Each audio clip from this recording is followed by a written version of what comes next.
आज के इस वीडियो में मैं बात करने वाला हूँ शेषनाग, वासुकी, तक्षक और नागवंश के बारे में। इन सभी का इतिहास बहुत ही दिलचस्प है। इस वीडियो के अंदर मैं आपको इनके संबंध में जो जानकारी देने वाला हूँ वह बहुत ही आश्चर्यजनक है। महाभारत और पुराणों में आपने शेषनाग, वासुकी और तक्षक के संबंध में कथा कहानी जरूर पढ़ी या सुनी होगी। क्या आप लोग इनका वास्तविक इतिहास जानते हैं? इसका जवाब है नहीं। मैं इन सब का वास्तविक इतिहास इस वीडियो के अंदर आपको बताने वाला हूं। इसीलिए इस वीडियो को पूरा जरूर देखना ताकि इनका वास्तविक इतिहास आपको अच्छे से समझ में आ जाए। शेषनाग, वासुकी और तक्षक के वास्तविक इतिहास को जानकर आप लोग हैरान हो जाओगे। तो आइए वीडियो की शुरुआत करते हैं। सबसे पहले बात करते हैं प्रमुख तथ्यों पर, यानी इस वीडियो के अंदर मैं आपको क्या क्या पढ़ाने वाला हूं। नंबर 1, शेषनाग का इतिहास। कुछ इतिहास मैंने पिछले वीडियो में भी आपको पढ़ाया था और कुछ इतिहास में इस वीडियो में आपको पढ़ाने वाला हूं। अगर पिछला वाला वीडियो आपने नहीं देखा है नागवंश का तो आप उसे जरूर देखें। नंबर 2, वासुकी का इतिहास। नंबर 3, तक्षक का इतिहास। नंबर 4, नागवंश और इक्ष्वाकु वंश। इन 4 तथ्यों की चर्चा मैं इस वीडियो में विस्तार से करने वाला हूं। अब बात करते हैं ऐतिहासिक स्रोतों पर, यानी इस वीडियो में मैं जो जानकारी दे रहा हूं वो जानकारी मैंने किन किन ग्रंथों से ली है, उन ग्रंथों के नाम आपको मैं बता देता हूं। नंबर 1, जाट इतिहास, ये हिंदी में है। Number 2, India of the dark ages, ये अंग्रेजी भाषा में है। बहुत ही अच्छी किताब है ये। नंबर 3, राजपूत वंशावली, इससे भी मैंने थोड़ी सी जानकारी ली है। नंबर 4, गुर्जर, ये भी हिंदी भाषा में है। Number 5, Naga cult and traditions in the western Himalaya, अंग्रेजी में है ये लेकिन जानकारी बहुत ही अच्छी है इसमें। नंबर 6, महाभारत, भागवत गीता, विष्णु पुराण, गरुण पुराण, इनसे भी मैंने थोड़ी थोड़ी जानकारी ली है। तो इस वीडियो को बनाने के लिए मैंने इतने सारे ग्रंथों का अध्ययन किया है, तब जाके मैं इस वीडियो में आपको ये सारी जानकारी दे रहा हूँ। इनमें से कुछ किताबों के जो लिंक हैं मैंने अपने टेलीग्राम पर डाल दिए हैं, तो वहां से आप लोग इन्हें खरीद सकते हो। तो वीडियो की शुरुआत यहां से करते हैं शेषनाग का इतिहास। सबसे पहले नामों पर चर्चा करते हैं। शेषनाग का जो वास्तविक जो नाम है वो है शेषानाग, जो यहाँ पे लिखा हुआ है यही नाम है। आदिशेष ये बाद का नाम है। प्रथम शेष ये बाद का नाम है। नागराज ये नाम भी प्राचीन है। अनंतनाग भी प्राचीन है। अनंत शेष ये प्राचीन नहीं है, ये बाद के नाम है। संकर्षण भी बाद का नाम है। तो इतने सारे जो आपको नाम दिखाई दे रहे हैं ये नाम किसके हैं? शेषनाग के। फोटो में दिखा देता हूं शेषनाग का, ये देख लीजिए। ये शेषनाग बैठे हुए हैं और बगल में उनकी पत्नी है। पिता का नाम था कश्यप और वास्तविक जो नाम है कश्यप का वो है कश्यप, ये आपको ध्यान रखना है। माता का नाम था कद्रु और वास्तविक जो नाम मिलता है उनकी माता का वो मिलता है कदरु, ये मिलता है। भाई उनके थे वासुकी और तक्षक, और भी भाई थे उनके, बहुत सारे भाई थे, लेकिन जो मुख्य हैं मैं उनकी ही बात कर रहा हूं। बहन मनसा और इरावती थी। पत्नी का नाम था लक्ष्मी। ये सारी जो जानकारी है आपने पढ़ी होगी, पढ़ी नहीं तो सुनी जरूर होगी। महाभारत के अनुसार शेषनाग का जो जन्म है वो कश्यप और उनकी तीसरी पत्नी कद्रु के गर्भ से हुआ था। कश्यप की 18 पत्नियां थीं। 18 पत्नियों से उन्होंने लगभग 1000 बच्चे पैदा किए थे, ऐसी कथा कहानियों में सुनने को मिलता है। लेकिन ये इतिहास नहीं है, ये कथा कहानी है। और मैं ये क्यों सुना रहा हूं ताकि आपको ये कथा कहानी समझ में आ जाए कि ये क्रिएट कैसे हुई है, इसीलिए सुना रहा हूं। कश्यप और कद्रु के जो बच्चे थे उनका नाम था शेषनाग, वासुकी, तक्षक, कालिया, कारकोटक, मनसा, इरावती आदि। शेषनाग के कई सौतेले भाई थे जो बहुत क्रूर और निर्दयी थे। उनकी क्रूरता के कारण ही शेषनाग हिमालय में कठोर तपस्या करने चले गए थे। जैसा कि मैंने अभी आपको बताया कि शेषनाग के पिता का नाम था कश्यप और कश्यप की 18 पत्नियां थीं और उन सब के अलग अलग बच्चे थे तीसरी पत्नी जो कद्रू थी, उनके शेषनाग, वासुकी, तक्षक, कालिया, कारकोटक, मनसा, इरावती ये थे। और भी थे जो प्रमुख हैं, उनके मैंने नाम लिखे हैं यहाँ पे। शेषनाग ने हिमालय में कठोर तपस्या की, जिसके कारण उनका पूरा शरीर सूख गया था। शेषनाग की कठोर तपस्या से प्रभावित होकर ब्रह्मा उनके पास आए और वरदान मांगने को कहा। शेषनाग ने ब्रह्मा से कहा, मैं अपने चित्त अर्थात मन को शांत करना चाहता हूं, ताकि तपस्या को अच्छे से किया जा सके। ब्रह्मा ने शेषनाग को पाताल लोक में जाने की सलाह दी और इस तरह शेषनाग ने पाताल लोक को ही अपना स्थायी निवास बना लिया। पाताल लोक आधुनिक पाकिस्तान का हैदराबाद और उसके आसपास के क्षेत्र को माना गया है। उसी को प्राचीन समय में पातालपुरी के नाम से भी जाना जाता था। अब आपको पता चला कि पाताल लोक कहाँ है। पाकिस्तान में भी एक हैदराबाद है। मैं फोटो दिखा देता हूं आपको, ये वाला। इसी को प्राचीन समय में पाताल लोक या पातालपुरी के नाम से जाना जाता था। शेषनाग का वर्णन ब्रह्मा पुराण, भागवत पुराण, भगवत गीता आदि में किया गया है। जो लोग पढ़ना चाहते हैं वो इन ग्रंथों में जाके शेषनाग के बारे में पढ़ सकते हैं। भगवत गीता के 10वें अध्याय में श्री कृष्ण कहते हैं कि सभी नागों में मैं अनंत हूं। क्या कहते हैं? सभी जो नाग राजा हैं मैं उनमें अनंत हूं। अनंत किसका नाम था? शेषनाग का नाम था। शेषनाग के नाम पर कश्मीर में कई स्थान हैं, शेषनाग, अनंतनाग, बेरीनाग आदि, और आप लोगों ने सुने भी होंगे ये। कश्मीर के अनंतनाग जिले में एक झील है जिसका नाम है शेषनाग। अमरनाथ मंदिर शेषनाग झील से 20 किलोमीटर उत्तर में है। शेषनाग झील नीले पानी की खूबसूरत झील है। शेषनाग ने विदिशा को अपनी राजधानी बनाकर अपने शासनकाल को प्रारंभ किया था। विदिशा कहाँ है? आधुनिक मध्य प्रदेश में है ये। अब विदिशा का नाम विदिशा क्यों पड़ा आप लोग जानते हैं? क्योंकि ये लोग बाहर के थे, विदेशी थे, इसी कारण उस जगह का नाम विदिशा पड़ा था। यहाँ पे इन्होंने बौद्ध धर्म को अपनाया और इसीलिए इन्होंने अपने आप को नागवंशी कहा है और अपने सिक्कों पर भी इन्होंने नागवंशी ही लिखवाया है। शेषनाग का जो शासनकाल था वो 110 ईसा पूर्व से 90 ईसा पूर्व के मध्य में था। यहाँ पे जो 190 लिखा हुआ है ये टाइपिंग में मिस्टेक है, लेकिन मैं आपको बता रहा हूँ 110 ईसा पूर्व से 90 ईसा पूर्व के मध्य में था। पिछले वीडियो में भी आपको मैंने बताई थी ये बात। अगर आपने पिछला वीडियो देखा होगा तो आपको जरूर मालूम होगा। तो शेषनाग का जो शासनकाल था वो कब था? 110 ईसा पूर्व के आसपास में था, यानी अशोक के बाद। और शेषनाग के संबंध में जो कथा कहानियां हैं हमारे पुराणों में भरी पड़ी हैं। शेषनाग के सिक्के ब्रिटिश संग्रहालय में रखे हैं जिनसे उनके शासनकाल की जानकारी मिलती है। शेषनाग एक ऐतिहासिक राजा थे। शेषनाग की तमाम मूर्तियां आपको भारत में देखने को मिलेंगी। अजंता की गुफाओं में भी आपको देखने को मिल जाएंगी। शेषनाग के जो भाई थे उनका नाम था वासुकी। तो ये तो था शेषनाग का इतिहास। और अब बात करते हैं वासुकी के इतिहास की। वासुकी शेषनाग के भाई और सभी नाग राजाओं के राजा थे। वासुकी को बौद्ध धर्म में 8 नाग राजाओं नंद, उपनंद, सगर, तक्ष या तक्षक, तक्ष को ही तक्षक लिखा जाता है आजकल, बलदेव, अनावतप और उत्पला में सबसे महान राजा माना जाता है। यहाँ पर देखो 7 राजाओं के तो ये नाम लिखे हुए हैं और 8वें वासुकी थे। तो ये 8 नाग राजा थे और इन 8 में सबसे महान कौन थे? वासुकी थे। यहाँ पे एक राजा का नाम आया है उत्पला।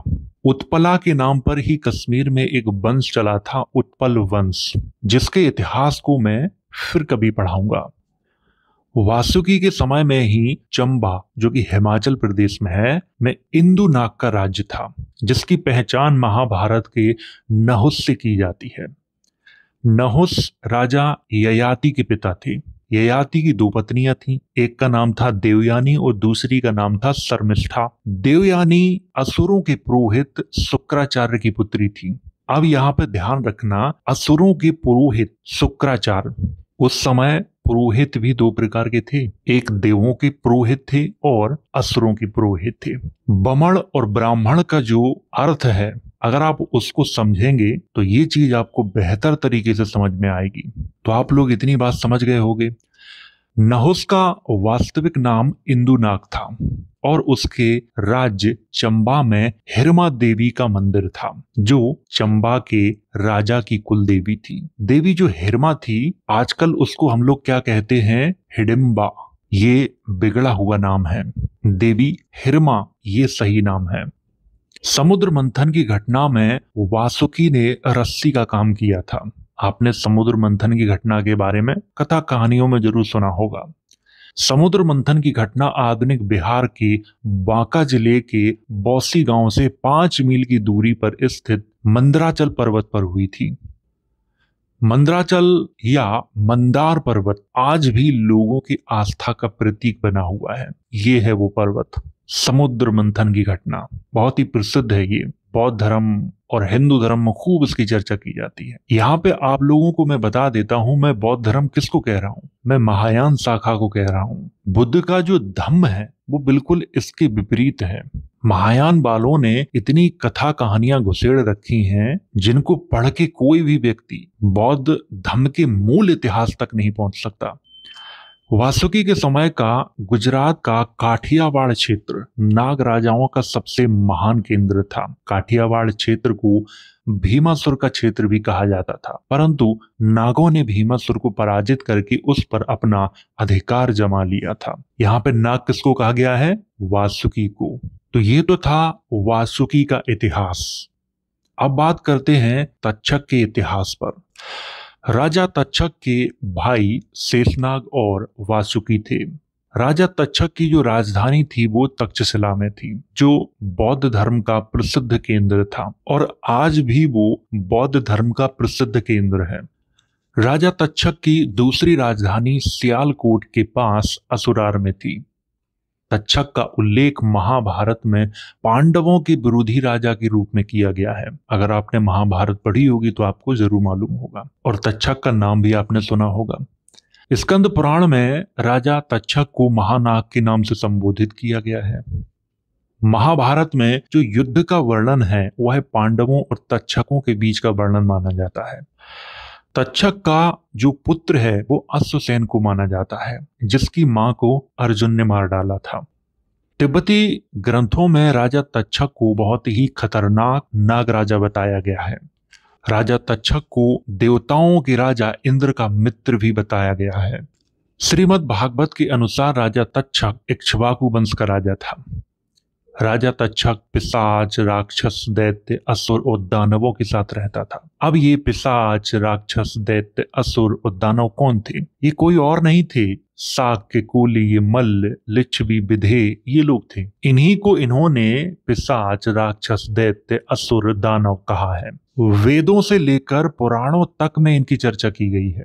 और कुछ लोग ये कहते हैं कि वेद आज से 1,96,00,000 ईसा पूर्व में लिखे गए हैं। अब मैं आपको बताता हूं राजा तक्षक का वास्तविक नाम क्या था, जो आज तक आपको किसी ने नहीं बताया होगा। उनका वास्तविक नाम था तखमोरी, यानी एक मौर्य वंश का राजा था ये। और ये पूरी घटना सम्राट अशोक के बाद की है।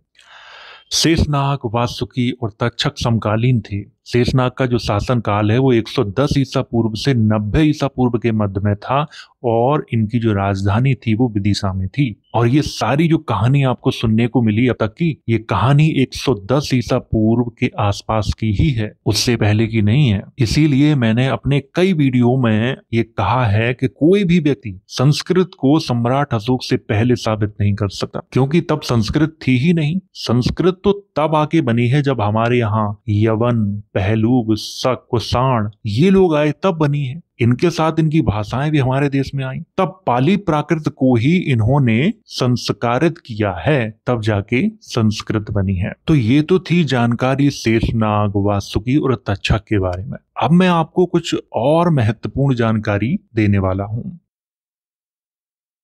इसकी शुरुआत यहां से करेंगे। भारत के प्राचीन आदिवासी लोगों में टोटम था तक्षक अथवा नाग। लोग नाग की पूजा करते थे तथा कभी कभार विशेष अवसरों पर कृत्रिम कोबरा फन को सिर पर पहनते थे। इसी कारण ये लोग नाग कहलाते थे। ये नाग मूल रूप से पश्चिमोत्तर पंजाब अर्थात सिंधु घाटी के निवासी थे। इस प्रकार स्पष्ट है कि सिंधु घाटी सभ्यता के लोग नागवंशी थे। नाग इनका टोटम था। जितना मैंने हाईलाइट किया है उतना ही मैंने आपको पढ़ के यहाँ बताया है।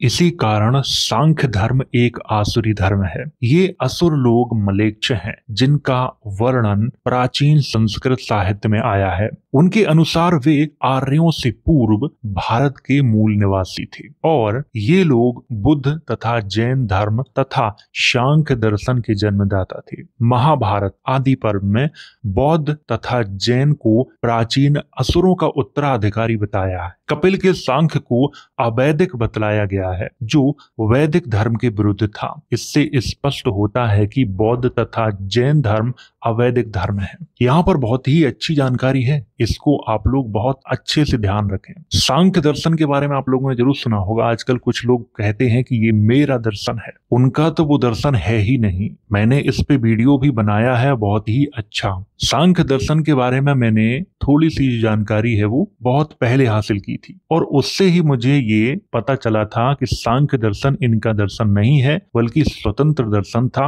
और समण परंपरा का दर्शन था। ना तो उसमें ईश्वर, भगवान या परमात्मा इनको महत्व नहीं दिया गया था। लेकिन 16वीं सदी में एक विज्ञान भिक्षु नाम के साधु हुए। वो ईश्वरवादियों के मत से बहुत प्रभावित थे और उन्होंने अपने सांख्य दर्शन की पूरी बागडोर 16वीं सदी में ईश्वरवादियों को दे दी थी। तभी से सांख्य दर्शन ईश्वरवादियों का दर्शन माना गया है। उससे पहले सांख्य दर्शन ईश्वरवादियों का दर्शन नहीं है। यहाँ पे स्पष्ट रूप से लिखा गया है सांख्य जो दर्शन था वो अवैदिक था, वैदिक धर्म के विरुद्ध में था। भगवान, ईश्वर, परमेश्वर इनका कोई महत्व नहीं था उसमें। यहाँ पर आपको एक बात और ध्यान रखनी है, असुर किसको कहा गया है? बौद्ध, जैन और सांख्य दर्शन वालों को। महाभारत के आदि पर्व में असुरों का उत्तराधिकारी बौद्ध और जैनों को बताया गया है।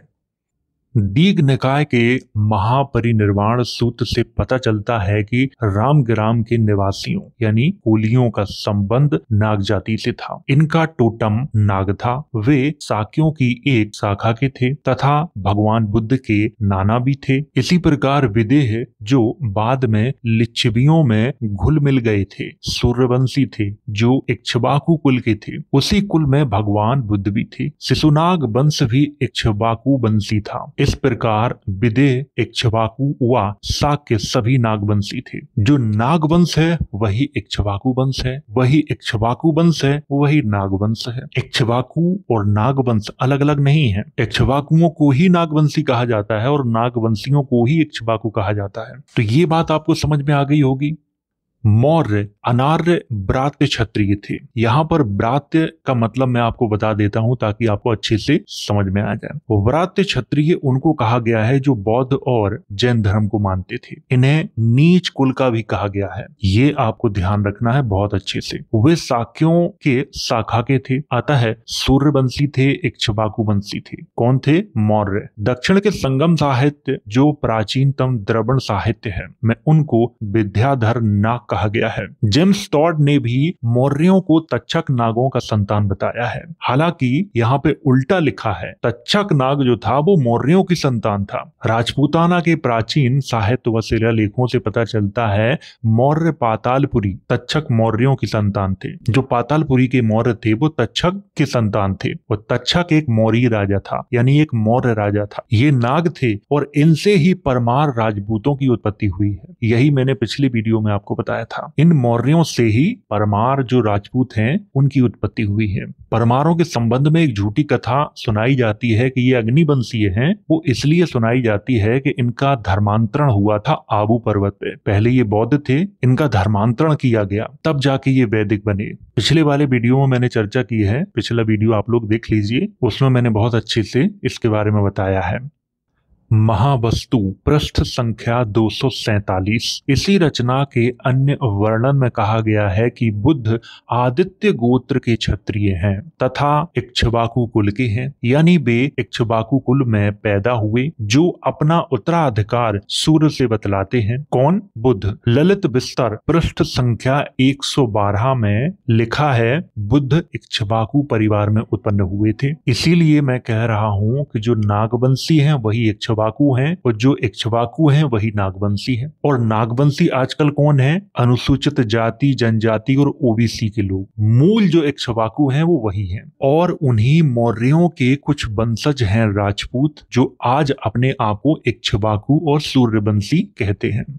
नागवंशी अपने नाम के आगे नाग, दित्य, दत्य, मित्र, सेन आदि का प्रयोग करते थे। आजकल इन नामों का प्रयोग कौन करता है? ब्राह्मण करते हैं। लेकिन क्यों करते हैं, इसका उत्तर मैं आपको देता हूं। अभी मैंने आपको क्या बताया था कि प्राचीन जो नागवंशी हैं वो ओबीसी, SC, ST हैं, और बाद में हमारे यहाँ यवन, पहलूब, शाक, कुषाण आए। जब इन्होंने बौद्ध धर्म स्वीकार किया तो ये भी नागवंशी बन गए, और इन्होंने अपने नाम में नाग, दित्य, दत्त, मित्र, सेन आदि लगाना प्रारंभ कर दिया था। इसीलिए आज इनके नाम में ये सरनेम दिखाई देते हैं। और जो नागवंशी हैं वही अपने आप को कश्यप और मानव गोत्री कहते थे। संभवतः मानव गोत्र जिससे अधिकतर नाग परिवार संबंधित थे। एक जानकारी मैं आपको यहाँ पे और देता हूँ। मानव गोत्र या मानव गोत्र किसका है? हारती के वंशजों का है। हारती के बारे में मैंने एक वीडियो में आपको अच्छे से बताया था। हारती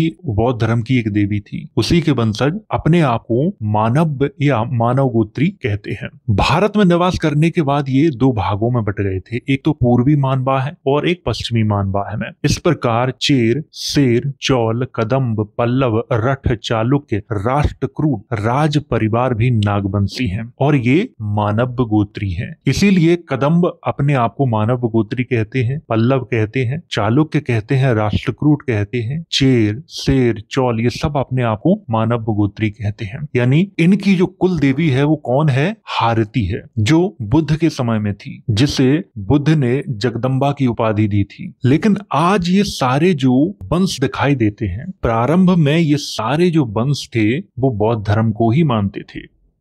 ज्ञातव्य है कि जब नाग राजाओं का आर्यकरण हो गया तब भी हारती माता के नाम से पूजा होती रही। इसी कारण वाकाटक पल्लव कदम्ब को हरती पुत्र मानव गोत्री पुकारते थे। अमरावती स्तूप की खुदाई में मिले शिलालेख से प्रकट होता है कि गुप्त राजा की तरह प्रथम वाकाटक नाम का राजा बौद्ध था। निराशी के अनुसार वाकाटकों में प्रारंभ से हरती माता की पूजा होती थी। ये स्वयं को हरती पुत्र पुकारते थे। हरती माता के पूजक नाग पूजक थे, क्योंकि वाकाटक नाग था। वाकाटक जनजातीय आदि पुरोहित थे, यानी अनार्य ब्राह्मण थे। एक बात मैं आपको और समझा देता हूँ जो अधिकतर इतिहासकार गलती करते हैं। आर्य ब्राह्मण और अनार्य ब्राह्मण नाम की कोई चीज नहीं थी। अनार्य ब्राह्मण जहां पे लिख देते हैं इतिहासकार वो बौद्ध धर्म के बमण थे, उन्हें ही ये अनार्य ब्राह्मण लिखते हैं। और आर्य ब्राह्मण किसको लिखते हैं? यवनों को, पहलुओं को, शकों को, इनको ये आर्य ब्राह्मण लिखते हैं। मैं कई बार अपने वीडियो में ये बता चुका हूँ कि आर्य मूल रूप से कौन थे? ये प्राचीन नागवंशी यानी शाक्य, कोलीय, मल्ल, लिच्छवी, विधे यही थे आर्य और मौर्य। इसके बाद हमारे यहाँ पे यवन, पहलूब, शक, कुषाण ये लोग आए। ये भी अपने आप को आर्य कहने लगे, क्योंकि इन्होंने बौद्ध धर्म स्वीकार कर लिया था, इसीलिए अपने आप को ये आर्य कहते थे। और आज तक ये लोग अपने आप को आर्य कहते हैं। इतिहासकार यवन, पहलूब, शक, कुषाण, हूण इनको इस तरह से नकारते हैं कि ये कभी भारत में आए ही नहीं है। भारत में जो काले ब्राह्मण हैं उन्हें देसी ब्राह्मण माना जाता है, यानी वो बौद्ध धर्म के बमण थे। आज वो भले ही अपने आप को वैदिक कह रहे हैं, लेकिन मूल रूप से ये बमण थे। अगर आपको इनका इतिहास जानना है तो नालंदा और विक्रमशिला और सोमपुरी विश्वविद्यालय में जो आचार्य थे उनका इतिहास पढ़ लेना। तो आपको ध्यान रखना है कि बौद्ध धर्म में जो बमण थे उन्हें ही ये अनार्य ब्राह्मण कह रहे हैं। वाकाटक जो राजा थे वो बौद्ध धर्म के बमण ही थे। श्री पार्वत का राज दरबार आंध्र प्रदेश इक्ष्वाकु सातवाहन की मुख्य शाखा थी। डॉक्टर नबल वियोगी ने लिखा है कि श्री पार्वत के प्राचीन शिलालेखों में से हमीद कुरैशी तथा लोग हरटम ने एक स्तूप की खुदाई की, जहां से 18 शिलालेख मिले। इनमें से 15 संगमरमर के खंभों पर दान लेख खुदे थे, जो महाचैत्यों के चारों तरफ खड़े हुए थे, जिनके अंदर भगवान बुद्ध के अस्थि अवशेष रखे गए थे। हेनसांग ने लिखा है कि नागा अर्जुन जिसने यहाँ निवास किया को सातवाहन राजाओं का आश्रय था। यह सभी अभिलेख पाली प्रकार के प्राकृत भाषा में है। विदित हो कि इक्ष्वाकु तथा सातवाहन उत्तर भारत से पलायन कर यहाँ आए थे, यानी दक्षिण भारत गए थे। वे लोग मुख्यतः प्राकृत भाषा का प्रयोग करते थे जो इक्ष्वाकु व नागवंशी थे। ये गणराष्ट्र शाक्य गणराष्ट्र, मल्ल गणराष्ट्र, पावा गणराष्ट्र, लिच्छवी गणराष्ट्र, मौर्य गणराष्ट्र नामों से जाने जाते थे। इनके गण थे। जहां पर गण शब्द का प्रयोग किया गया है, समझ लो यहाँ पर शाक्य, मल्ल, लिच्छवी, मौर्य या विदेह राजाओं का शासन जरूर रहा होगा, क्योंकि यही लोग लिखते थे। अशोक व सातवाहनों के अभिलेखों से पता चलता है कि अशोक के समय महाराष्ट्र में गणतंत्र था और इस गण संघ के दो मुख्य गण महारट और भोज थे। यहाँ पर आपको ध्यान से समझना है, महारट और भोज थे। यादव गण 18 कुलों का था। ये 18 कुल वृष्णि, कुकुर, अंधक तथा भोज 4 जातियों में संगठित थे। इसी प्रकार महाराष्ट्र के नागों के अनेक कुल महाराष्ट्र व भोज 2 जातियों में संगठित थे। इन 2 जातियों का गण महार गण पुकारा जाता था। किन 2 जातियों का? महार और भोजों का। और इन्हीं का जो गण था वो महार गण के नाम से जाना जाता था। भोजों का संबंध यादव जनजाति से है जो यदुवंश के नाम पर कुर्मी जाति के अंग हैं। ये यदुवंशी लोग महार, मेहरा यानी उत्तम महार पुकारे जाते थे। यानी महार जो लोग थे वो यदुवंशी थे। महारेटा का अर्थ है महार का बेटा। यह श्री कृष्ण यादव की एक उपाधि भी थी। महारेटा का स्त्री लिंग होता है भट्टरेटा, जिसका अर्थ है राधिका अर्थात वृषभानु महार की बेटी। आज जिन्हें हम महार कहते हैं, नीच कहते हैं, अछूत कहते हैं, दरअसल वो यदुवंशी ही हैं। बस इतिहास हमें पता नहीं है। जो महार गण था, जैसा कि पिछले वीडियो में मैंने आपको बताया था कि महाराष्ट्र को किसने बसाया था? महार लोगों ने ही बसाया था। और महार लोगों में 2 जातियां शामिल, एक महार एक भोज। और इन दोनों का एक गण था जिसे महार गण के नाम से जाना जाता था। और महाराष्ट्र में जो यादव हैं वही यूपी में यादव हैं। अब इतिहासकारों ने इनके इतिहास को ऐसे बिगाड़ा है कि ये लोग अपना इतिहास अगर ढूंढना चाहें तो इन्हें बड़ी मशक्कत करनी पड़ेगी। ये बात कौन मानेगा कि यदुवंशी लोग खुद को महार कहते थे, मेहरा कहते थे। महारेटा भगवान श्री कृष्ण की एक उपाधि भी थी। वृषभानु राधा जी को कहा जाता है। वृषभानु का मतलब है महार की बेटी। और ये बात बिल्कुल सही है। जब हम इतिहास को पढ़ते हैं तब हमें ये सारी जानकारी होती है। और ये सब हमें इतिहासकारों से लेकर धार्मिक गुरुओं तक ने कभी नहीं बताए, क्योंकि हमारे देश में धर्म को धंधा बनाया गया है। अगर सच्चाई लोगों को पता चल जाएगी तो लोग उनका सम्मान नहीं करेंगे और धर्म का धंधा धीमा पड़ जाएगा। इसीलिए उन्हें झूठ का इतिहास पढ़ाते रहो और आपस में लड़ाते रहो। गुप्त युग में आर्यकरण होने से जब उन पर वैदिक व जातिवादी व्यवस्था थोपी गई, जिसका आधार एक ही धंधे से जुड़े विभिन्न जनजातियों के लोगों को एक ही जाति में शामिल करना था, वे चाहे शाक्य हों, मौर्य, लिच्छवी, मालव, मद्र या टका। यही मूल कारण है कि आज विभिन्न जातियों से संबंधित लोगों के गोत्र समान पाए जाते हैं। और ये बात बिल्कुल सही है। इस पर भी मेरी एक रिसर्च है जो समय आने पे मैं आप सबके सामने रखूंगा। ओबीसी, एससी, एसटी और कुछ राजपूतों के समान गोत्र हैं। इसका कारण जानते हो क्या है? इसका कारण ये है कि इनके पूर्वज एक समय में एक ही थे और आज ये अलग अलग क्यों हो गए हैं? क्योंकि ये 2-2, 3-3 धर्मों में बट गए हैं। मूल रूप से ये एक ही हैं। इन्हें बांटा गया है। आज कुछ राजपूतों के अगर आप गोत्रों को देखें, फिर ओबीसी के, एससी के और एसटी के गोत्रों को देखें, बहुत से गोत्र एक समान हैं। और हम उन्हीं एससी, एसटी, ओबीसी को क्या समझते हैं? नीच, अछूत, जबकि वो हमारे ही लोग हैं। जिस पिता के हम हैं उसी पिता के वो हैं, फिर भी हम उन्हें नीच समझते हैं, अछूत समझते हैं। और ऐसा क्यों है? क्योंकि हम अपने धार्मिक पन में इतने अंधे हैं कि अपने पूर्वजों का वास्तविक इतिहास ही नहीं जानते हैं। इसीलिए आज हमारे साथ ये ऐसा हो रहा है। इस भारत में क्षत्रिय ही आपस में एक दूसरे को मार रहे हैं, एक दूसरे को नीच कह रहे हैं और एक दूसरे पे अत्याचार कर रहे हैं। मैं आप लोगों से एक बात जरूर कहूंगा कि हम लोग एससी, एसटी, ओबीसी को नीचा समझते हैं, ऐसा हमें नहीं समझ समझना है, ये कोई और नहीं बल्कि हमारे ही लोग हैं। भले ही ये हमें गालियां देते हो, लेकिन फिर भी हमें इनके प्रति बुरा व्यवहार नहीं करना है। गालियां ये क्यों देते हैं, क्यों बुरा भला कहते हैं? क्योंकि हमने इन पे अत्याचार किए हैं और ये हमसे जाने अनजाने में हुआ है, बल्कि हमने दूसरे के कहने पर अपने ही लोगों पे अत्याचार किए हैं, जो हमें नहीं करना चाहिए था। अब हम अपना इतिहास जान गए हैं कि हम कौन हैं, इसीलिए हमें इनके साथ भेदभाव नहीं करना चाहिए। मैं जात पात को नहीं मानता हूँ और ना मैं कट्टर धार्मिक हूँ, क्योंकि धार्मिक कट्टरता आपके अंदर इसीलिए भरी जाती है ताकि कुछ लोग अपना स्वार्थ सिद्ध कर सकें धार्मिकता की आड़ में। एक प्रश्न मुझसे बार बार पूछा जाता है जिसका उत्तर भी मैं यही देना चाहता हूँ। डॉक्टर बाबा साहब अम्बेडकर के जो समर्थक हैं वो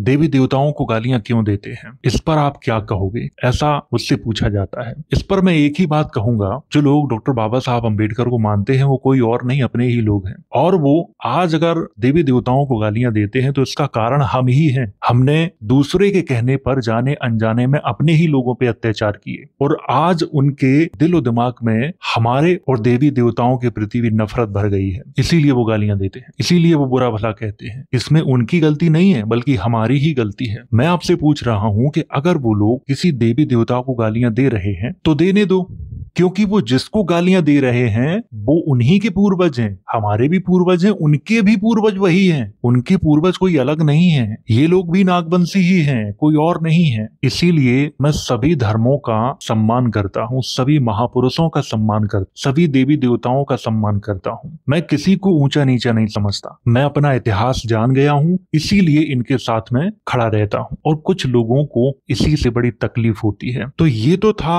नागवंश का भाग दूसरा।